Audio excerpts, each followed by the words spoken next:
Hey guys, 66 here, and I haven't made a video for like a month, so I felt like it was necessary to make some form of video, even if it wasn't the best kind of video.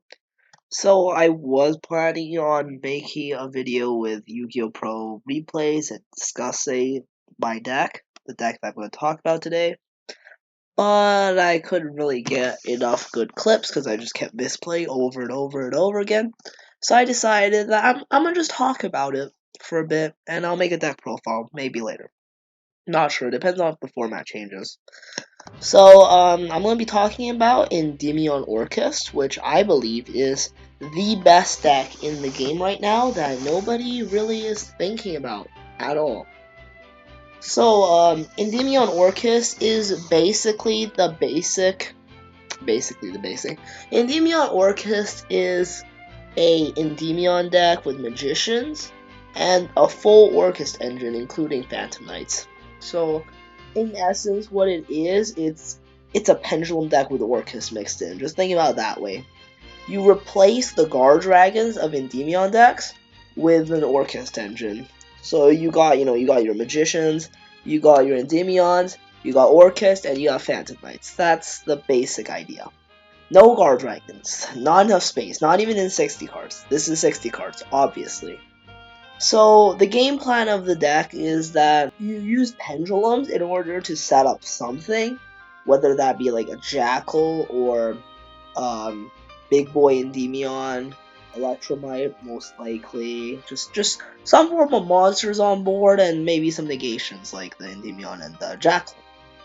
And if you're really lucky, you can also make Absolute or maybe Boral Savage before doing your Orcust combos, but the basic point is that you want to have some negates and some monsters on board, so then you can go into an Orcust combo and then do the full Orcust combo and get your Rusty with, Skeleton Engrave loaded, a Dingirsu with 2 pops ready, because you summon next to Rusty, pop with the Dingirsu, pop with Rusty, and then you have 2 Fog Blades as well, and then you have Galatea as well, which gets you a Crescendo you can use on your turn.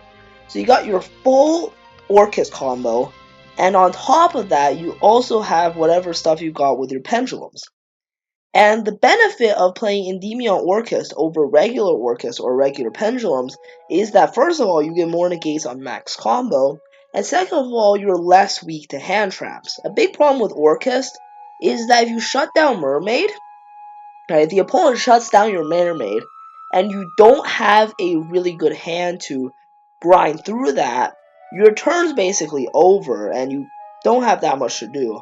Now, obviously, if you do have a good hand, you can keep going, but the fact of the matter is, it's very hard to play through a negation on your Mermaid, and you want to play through cards like Called by the Grave, and maybe like other stuff, to stop the opponent's hand traps, like Aqua Dolphin, for example. But that's not the best way of going about playing around hand traps, because it's not something your deck inherently does. You're going to have to draw into cards in order to try and stop the opponent's hand traps. The benefit of Endymion Orcust is, first of all, you're activating cards like Pen Call, you're activating cards like Dragon's Ravine, Dragon Shrine, you're activating cards like Mythical Beast, King Cerberus. All those cards are thrown to cards like Ash Blossom and Ghost Ogre. So what ends up happening is that they'll hand trap those, and you can just try to normal summon, get a pen summon in there, and go into your Orcust combo uninterrupted, and you have your Orcust board, and you'll probably have some cards in hand too at the end of it, because you don't really use that much. Or alternatively, they negate one of your Pendulum starters, but you still get to Turbo into Electrum, and you end up with extra negates on top of the full Orcust combo, which is really good. And even if the opponent knows you're playing Orcust somehow, maybe games 2 and 3, if you can predict that they're saving a hand trap for Mermaid based on their actions, or even if they do hand trap Mermaid, if they didn't stop your pendulum cards and you had a relatively good hand, you can still end on Big Boy Endymion, Jackal, Absolute into Vortex. So even if they stop your Mermaid, you still have a decent board, and you have the Pendulum mechanic to follow up next turn. On top of that, you have your Orcust combo, where if your Orcust combo is through, you have the full Orcust combo in your graveyard, or at least part of it, in order to get some recovery, get some more cards on your field. And you also have the Pendulum Summon mechanic, get more monsters on your field. And if you have a Destruda engraved, for example, because you have Ravine on field, you can activate, or you just have Shrine in hand, or you sent it earlier, you can then use that, go into Yazi Mirror. You just have so much comeback ability that even if the opponent breaks your board, you can just keep grinding through and eventually defeat them.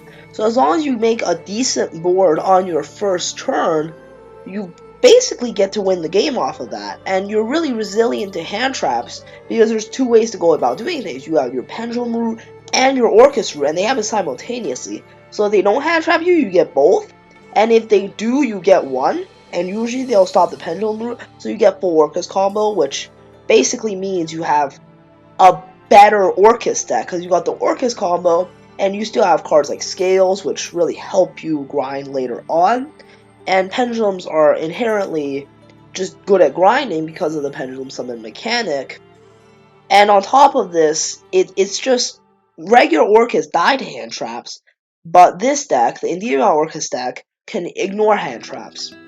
Add on the fact that cards like Servant and Abductor are just absolutely busted, and this deck is super potent going first. The only thing it really loses to is itself, where you have a lot of bricks, like you got all the Phantoms and the Orcust, whereas in Pure Orcust, those cards are just fine if you draw them, you can just keep playing.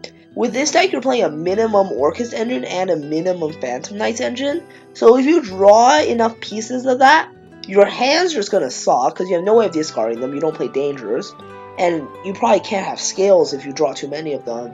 And also, it'll weaken your max combo. Like, if you draw a Fogblade, well, that's one less Fogblade you're searching, and it's just in your hand, so that's basically one less card in your hand. And it just makes it overall harder to play. And yeah, if you don't draw enough Pendulum cards, you just draw all Orcust cards or all Phantom Knights cards, your hand's basically dead. So this deck can potentially lose to itself, though a lot of the time, even with a bad hand, you can still summon a Dark Worm off a Shrine and then normal a Skeleton and go into the Orcust combo that way, and sometimes that just works. If the opponent doesn't have hand trap, that still just works, and that's the same as a bad Orcust hand, so give or take there, it's 60 cards, so bricking isn't that likely. One thing that's always glued to your hand in this deck is Time Gazer. Time Gazer is stupid. Chronograph is great, but I feel like I'm drawing Time Gazer twice as much as I draw Chronograph whenever I play this deck, which doesn't make sense because there's 3 Chronograph, 1 Time Gazer, but that's how it feels sometimes, alright? Maybe it's just my luck. Steven Trifanowski, the band guy, jokingly, also has this problem, but yeah, that's just something I wanted to say. Going second, because this deck is super good going first. It's a win deck going first, right? Unless you draw really bad and the opponent has a hand trap, you're pretty much just gonna win going first. Or at least, not lose going first. Like, maybe if the opponent has a really good going second deck, they can play through your worst board, your below average boards, way below average boards. Even a good going second deck can't break even your average boards, but if they do have a good board break deck and you bricked and maybe they have a hand trap, at that point they can beat you. But nevertheless, this deck is really, really good going first. You're not planning to lose going first game 1. Going second is a bit harder. You do have Yazi Mirror in the main deck. You have 3 Ravines, 2 Terraformings, 3 Shrines, and a Foolish to get to Destrudo, so that's kind of the most powerful thing going second with this deck. Also, you have Time Gazer, so you can Harmo into Time Gazer, and that would get you into Yazi as well, which that's another way you can play going second. Outside of that, though, if you can get enough spell counters, Cerberus is really good going second, because you get to banish a card, it gets a lot of attacks, so you can beat over anything, and the big boy Endymion might be able to come out and pop stuff, so that's really powerful, actually. And you have cards like Garuda, which can out Mystic Mine. So the deck isn't that bad going second. Same thing like Pendulum Call is great going second, because you just get a Dragon Pit. and Dragon Pit plus a Pendulum, you just discard a Pendulum every turn to pop back rows. And with Mystic Mine, you just end up popping 3 Mystic Mines, and they're done basically. Once you pop 3 of their Mystic Mines, they're done. So the deck isn't that bad going second, especially against spell trap decks. Though against heavy monster decks, a lot of the time they can stop your Yazi Mariner, which kind of screws you over. Like, you can probably play through Orcust boards, but like if they have hand traps and Call by the Grave and other things on top of the basic Orcust board, that can make it really hard even if you have a good hand. And same thing like Danger Thunder Dragon boards, this deck searches a lot, so it struggles with getting rid of Colossus. Like purple poisons in the deck, but they have protection, and it's overall difficult to play through certain boards, especially Danger Thunder, and sometimes the Orcust board is hard if it's like a really good Orcust board. Of course, this can't play through an Endymion Orcust board or a Mermail Orcust board, but those are rare to face, and yeah, if your deck is losing to itself going second, that's fine in my opinion. And it should be, like, especially if it's going first deck. Siding. Siding in this deck is kind of a problem. Going first versus Mystic Mine, you have Leonidas, but you should not lose to Mystic Mine going first. I mean, you have Spell Trap Negates. Outside of that, like, this deck doesn't have the cleanest side.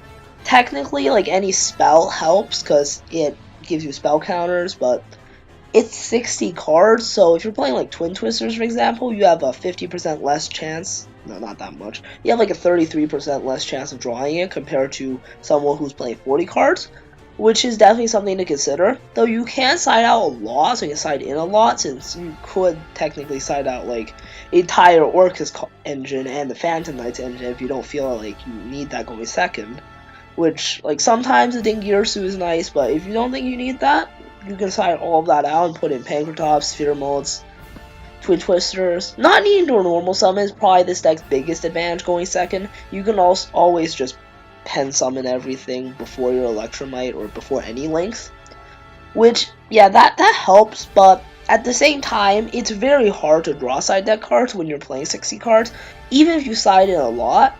And a lot of the time, your side deck cards don't work for every matchup, so if you only have like 5 cards to side in, and you have play 60 cards, there's a good chance you're not actually going to draw any of them.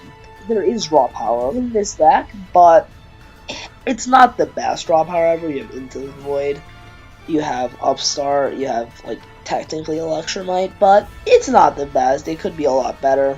So this deck is kind of weak siding. You don't need to side at all going first, which is probably my favorite part. But going second, even though your entire side deck is dedicated to going second, it can be hard to actually draw the cards you're siding in, which that would be a problem. So yeah, guys, that's gonna be all for today. Take care of y'all. Goodbye.